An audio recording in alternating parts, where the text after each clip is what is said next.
If you guys had unlimited funds but could only buy one type of side-by-side for the rest of your life, either a pure sport or pure utility, which would you pick? Well, let's talk.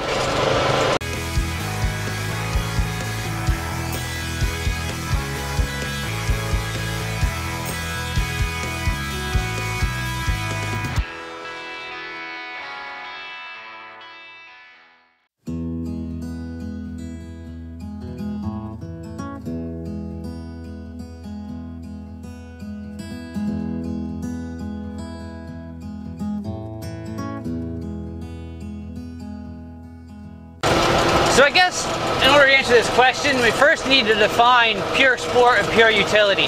Now when I'm talking about a pure utility side-by-side, I am talking about your John Deere Gators, your Kubotas, your Kawasaki Mules. And of course, talking about pure sport, I'm talking about your Mavericks, your Maverick X3s, your YXZs, your Razor Turbos, that kind. So as before, I'm going to go over what you guys said by commenting, and then I'll give you my opinions on it and what I feel. Keep in mind here when I ask this question, I'm not really talking about your recreational, your quote unquote recreational side-by-side, like your Yamaha Wolverines, even your Pioneers or your Rangers. Those are kind of considered, recreational. They're a roundabout machine that's kind of good at everything. They have some sportiness, they have some utility, and they're just a good all-around type of machine. We're focusing mainly on pure utility or pure sport.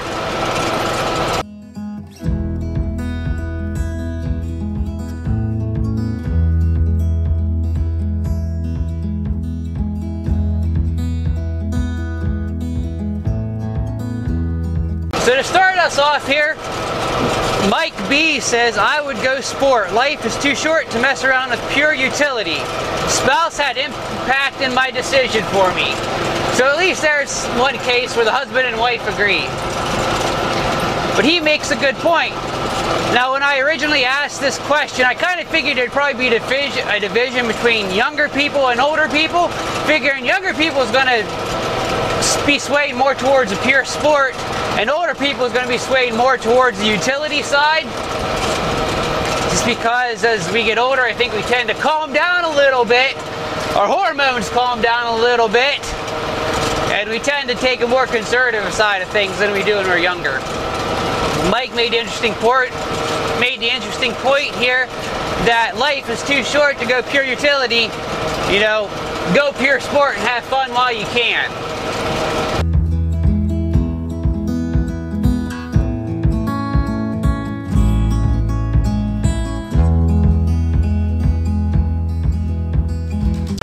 And to get on the opposite side of that, like I was just saying, John C says, I would pick the utility because I am older now and my sporty days are behind me. So there you have both sides of that same coin that I was just talking about. You have a lot of your younger guys is probably going to be swayed between pure sport. Older guys, more often than not, are probably going to be swayed more towards the pure utility. And then we have kind of the side as to, what are you actually using the machine for? Dirt Rider 22 says, I would go utility. You can use a utility for trail and fun times, but not all pure sport side-by-sides are good for utility work.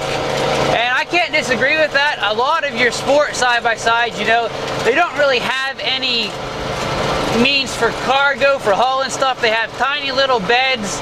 That's good for throwing a cooler in, a little bit of gear, but for the most part, they don't have the amount of bed space that pure utility does.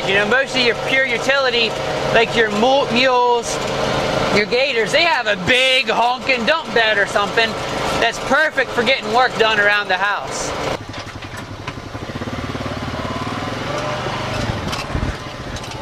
Let's just head down this way.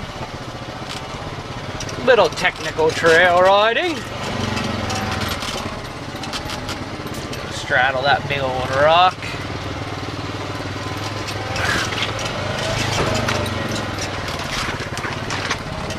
Albert M makes a point here. He says definitely not a pure utility, because a pure utility can't sport at all, but a pure sport can do some utility stuff if need be. And then of course he says, but ultimately I prefer just what I have, a Honda Pioneer 1005. Which again, the 1005 fits in that category of more of a recreational side-by-side, where it can do a little bit of sport, it can do a little bit of utility, and it's a perfect all-around general use machine. But what Albert says here is pretty much right dead on.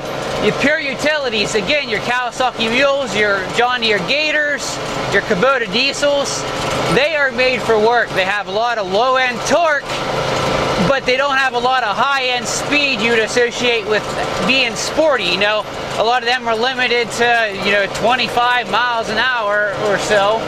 Your pure utilities are made to be workhorses. They're made to go slow, but they're made to haul a crap ton of gear, lumber, whatever. So they're geared for that. Whereas your pure sports, yes, they're geared higher for ripping and tearing, but not so high as you can't do work with them. I mean, every pure sport out there has a low range, so you can pop it in low range, and you can still do some utility work with them. So I would have to agree with Albert here, saying that pure sports can do more utility work than pure utilities can be sporty, if that makes any sense. I think all the mud today is going to be frozen. I won't have to worry about breaking through and getting stuck.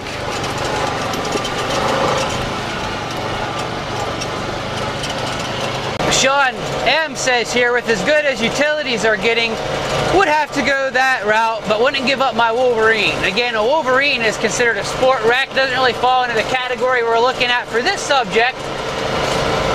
But, utility side-by-sides are getting better and better. They're still made to be workhorses, but you are able to do a little more sporty things with them. Again, like that Kawasaki Mule, they're increasing the top speed on those so they can go a little faster. And the manufacturers are doing that to try to get a bigger audience in, to be able to get more buyers that want to do a little bit of both. Bad thing is I can't really see where the edges stop. I don't really want to go down into the creek. Ugh. One nice thing about these 500s, that being only 50 inches, a lot of these trails are made with your razors, and your grooves are wide enough apart. You can pick a line out of the grooves and you don't have to worry about getting stuck in them. Now my feelings towards this subject, and not including all your general all-around machines, your recreational machines, I think I would have to go with pure sport. Because like was mentioned in a couple of the comments, pure utilities are good at getting work done, but I don't use my side-by-side for an awful lot of work. I use it probably 98% of the time for trail riding. So I'm not, hauling heavy loads, not using it to get work done. So in that case, figuring on mostly using it for trail riding, I would have to go with the pure sport route.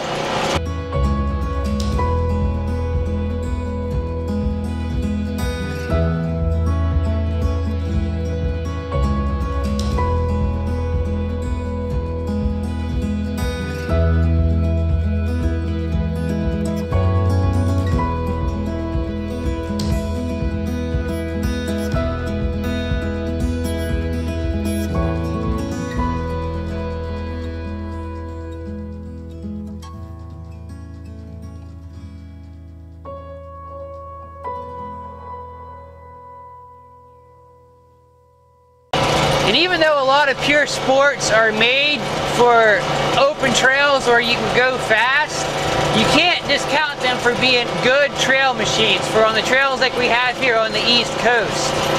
One of my favorite channels that I've mentioned before is Adrenaline Junkie Productions, and them guys are up in Canada, and they're ripping on trails going through creek creek beds in, you know, your Razors, your Maverick X3s, you know, similar trails to what I have here in central PA in the Appalachian Mountains. And those Pure Sports are handling those trails quite well.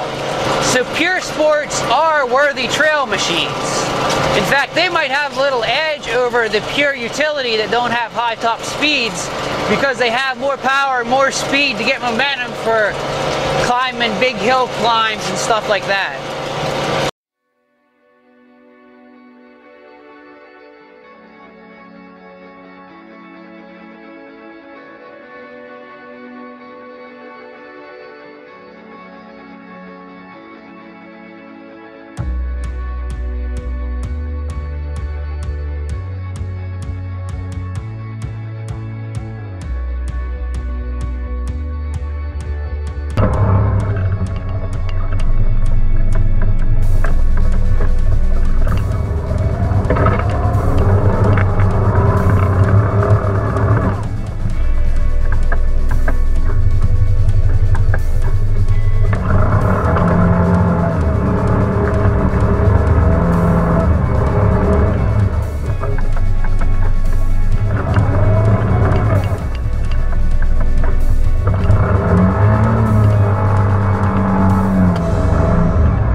So what would my choice be now that I've decided to pick a Pure Sport, if that was all I was allowed to get the rest of my life, was a Pure Sport side-by-side?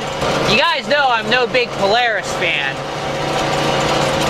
but I am intrigued by that RS1. Again, that's kind of in its own category. It's a single-seater, but I definitely am excited to get behind the wheel of one of those this year. But I would have to say right now, if I were to pick, I would have to go with the Maverick X3. Well, I think I found a good spot for testing for when a locking differential comes out. I got it buried a little bit. Got the winch hooked up. She's buried pretty good. Now, fingers crossed here, and I'm so hoping, as I'm sure a lot of you out there are, that this year is going to be the year we see Honda finally release a Pure Sport side-by-side. Hopefully the Talon, as we're figuring it's going to be called, is going to come out. Yeah, it does kind of scare me that it's going to fall short of what the standards are today, but we don't know that. I mean, Honda. I mean, Honda has been taking their good old time with releasing their Sport, and hopefully that's a good sign that they're taking things very, very seriously. They don't want to rush something into market that's not going to be able to compete. In that case, if Honda does come out with a Pure Sport, you can figure it's probably going to have the same 999cc power plant that's in the 1000. It's probably going to share the 6-speed DCT transmission, which means no belt. Probably going to have paddle shifters. Probably going to be awesome for us Honda fans, no matter if it does maybe not quite have as high a performance as some of the competition.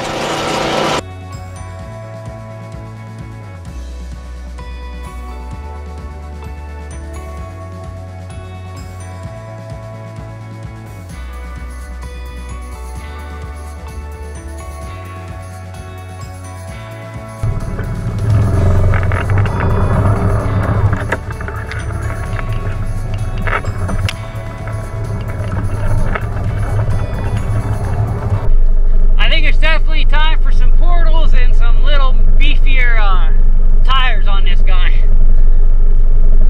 Now for the next Let's Talk, I'm going to ask a question. I'm pretty sure I know how the answer is going to be, because I'm pretty sure most of you watching and that are subscribed to my channel are fellow Honda owners.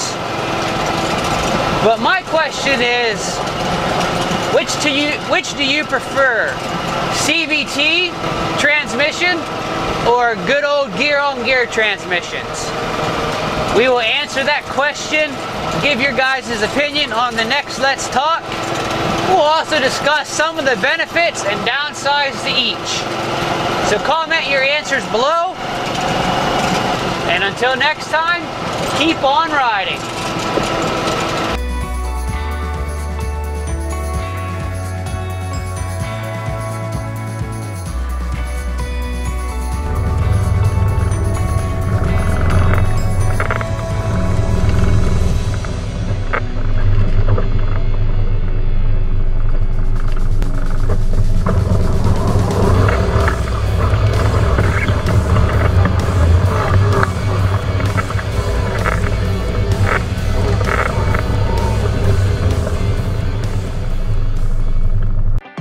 Appalachian Mountain Riders is brought to you in part by the following. The Honda Side-by-Side Club. If you own a Honda Side-by-Side or are thinking about buying one, then you need to check out HondaSideBySide.com, because who knows the machines better than the owners that use them every day. Head on over to HondaSXS.com and sign up today. Walker Evans Racing, providing high-quality shocks and rims for a variety of UTVs. When the path requires more than just ordinary, head on over to WalkerEvansRacing.com. And by my gracious supporters on Patreon. I'm dreaming of a green summer, so that I can rip in my side-by-sides, where no sweatshirts needed.